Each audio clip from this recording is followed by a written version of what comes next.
Prime Minister Narendra Modi's survey launched on the Namo app on demonetization has got a resounding response. Over 90% supported government's demonetization move. PM thanked people for historic participation. 5 lakh hits recorded within hours on the Namo app. 43% respondents said they didn't mind facing some inconveniences, while 48% said they did, but it was worthwhile. Demonetization issue rocked the parliament yet again. Despite PM's presence in Lok Sabha, the opposition continued disrupting the House proceedings. Government said that the Prime Minister will address House, but parliamentary traditions need to be upheld. Meanwhile, Home Minister Rajnath Singh will hold a meeting with opposition leaders today.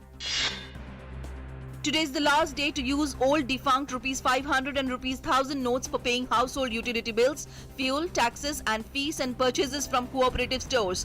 It is the last day for toll-free travel on the national highways. From today onwards, all Big Bazaar stores and FVB stores across the country will allow customers to withdraw up to Rs 2000 using their debit ATM cards.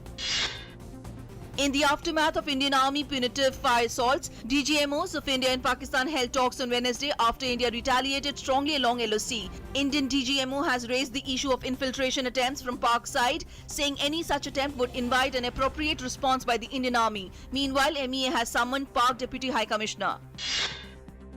After killing off 3 Indian soldiers by Pakistan along LOC, the Indian Army launched a counter-offensive on Wednesday. There are reports of heavy damage on Pak side. Pakistan violated ceasefire in Rajouri and Poonch again. Meanwhile, Home Minister Rajnath Singh urged the countrymen to have faith in the Indian Army in the present circumstances.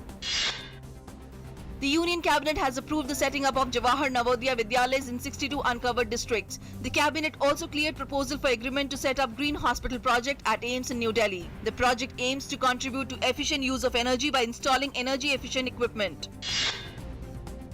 MOS Home Affairs Kiran Rijiju complimented the Assam Rifles of the National Integration Tour for giving children from the remote region an opportunity to visit the national capital and other historic cities. A group of 16 students from Nagaland attending the National Integration Tour called on the Union Minister.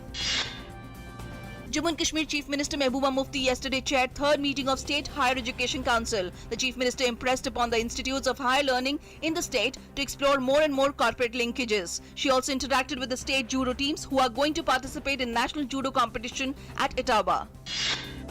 The government said that no decision has been taken to review the most favoured nation status granted to Pakistan. Commerce Minister Nirmala Sitharaman said in Rajya Sabha that under the General Agreement on Tariffs and Trade, every WTO member country has to accord MFN status to all other member nations.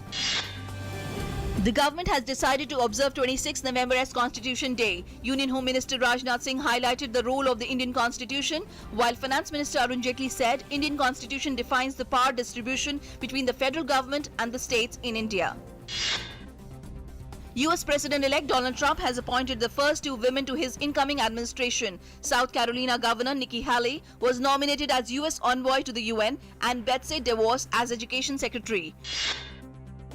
An Iraqi paramilitary force has seized a key road west of Mosul, effectively encircling the city controlled by so-called Islamic State. IS militants still control the section of the road between Tal Afar and Mosul. Meanwhile, an airstrike reportedly hit another bridge in Mosul as troops advanced further into eastern areas. The Indian women's hockey team, ranked 12th in the world, began their tour of Australia by beating the 4th-ranked Hockeyroos 1-0 in the first of 3 test matches in Melbourne on Wednesday. The win was their first over Australia and set up by a second-quarter goal by captain Rani Rampal and consistent aggression in attack and defence. World number 1 Australia rallied from an early goal conceded to beat Asian champions India by 3-2 in the opening match of the men's 4 Nations Invitational Tournament in Melbourne on Wednesday. 5 Indian shuttlers, including Saina Nehwal and PV Sindhu, entered second round of Hong Kong Super Series. India's ace shuttler Saina Nehwal bounced back to winning ways by reaching the second round, and PV Sindhu also registered a comfortable win against Indonesia's Susanto.